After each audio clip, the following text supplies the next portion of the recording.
Dean quickly picked up from where Adarsh left off. Plans and personnel may have changed, but the team took things in its stride. Each member unwavering in his goal to ride the South Pole Traverse all the way to 90 South. As the day of departure for Antarctica inched closer, Santosh and Dean realized that being mentally prepared was just as critical to success as being physically ready for what lay ahead. When they finally landed, disembarked from the aircraft, and set foot on the ice for the first time, they were greeted by a vast white expanse extending to infinity.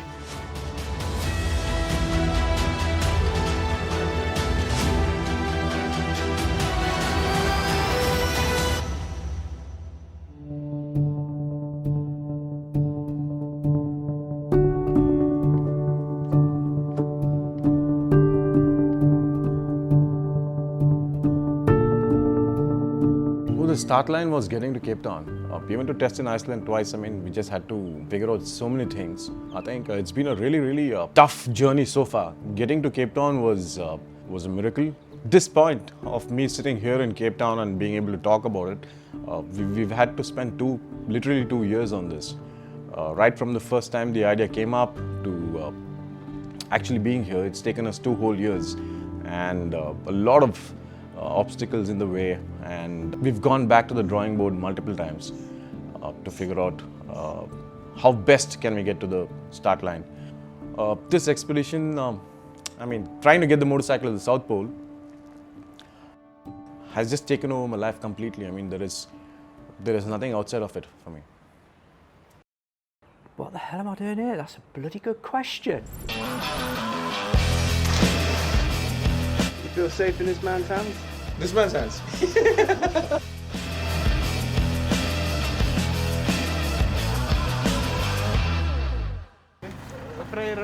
Finally. We have a flight out tomorrow, and it's by chance that we don't have to fly on a transport plane. We have a Bombardier personal jet. I think that will be the last bit of luxury that we'll see for the next 40 days.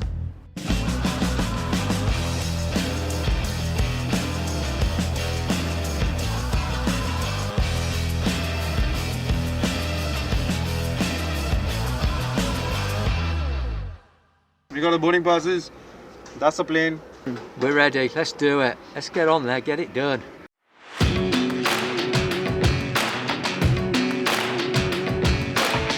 Okay, so we've been taking over this for 8 days now, and finally today we are going to leave the known world behind, and then we are going to go on to the continent. Airplane mode on, no network, nothing for the next 40 days.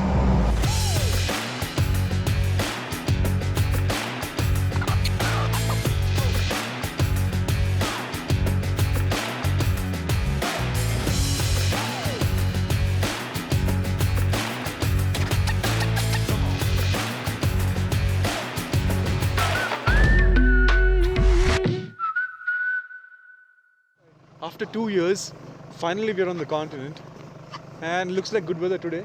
Beautiful, man. It's like beyond belief, and look at that ice.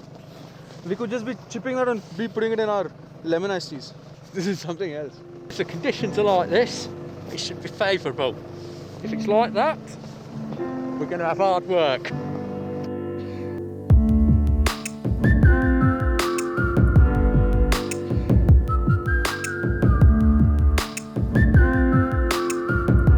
First impressions are it's completely stunning. It's absolutely mind-blowing, and it's crazy to think we're going to be here for 5 weeks. Here we go.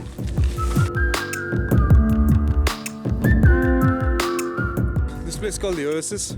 This is one of the driest places without ice and snow, and that's why they have some cottages around so that people can rest for 4-5 days, acclimatize, and then carry on. The weather's been brilliant today. It's -2 right now, and I can't feel it because of the sun. The sun is really strong. We still have to go and unpack the bikes. Let's just get there, get the bikes prepped, get the thing started, and I have no questions at all.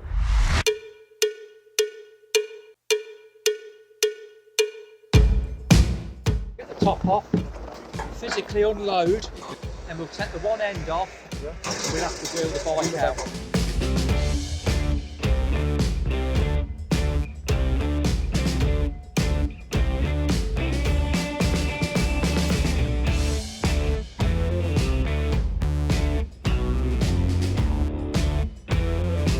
Woo-hoo-hoo! They are all in one piece as of now.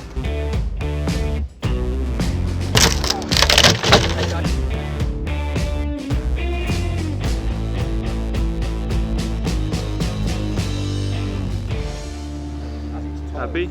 Very, very happy. It looks really tricked out, doesn't it? It looks so cool.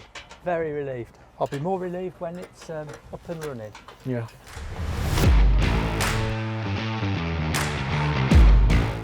Dean's got a very good knowledge of the mechanical side of the motorcycle. MG stands for Mickey Griffiths, the guy who prepped the bike back at the UKTC.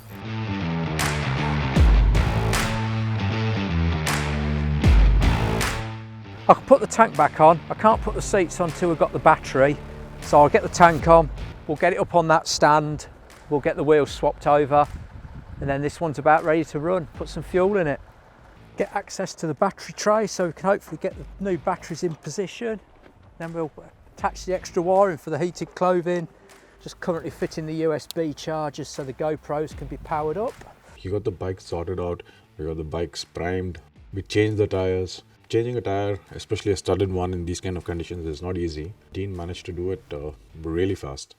But we have several wheel and tyre combinations for the first part of the journey, and as of now I'm going to fit the tyres with the longer studs because here and the Ross ice shelf is predominantly ice, so we could do with the long studs to dig in and give us traction.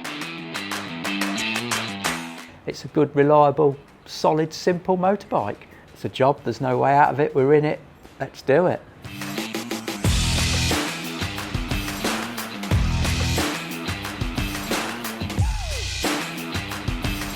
We'll put fuel in it now to fill the tank up, so it's one tick off the box. Jobs to do. That just leaves tomorrow then to put the battery on, set the correct tyre pressures, fire it up and away we go.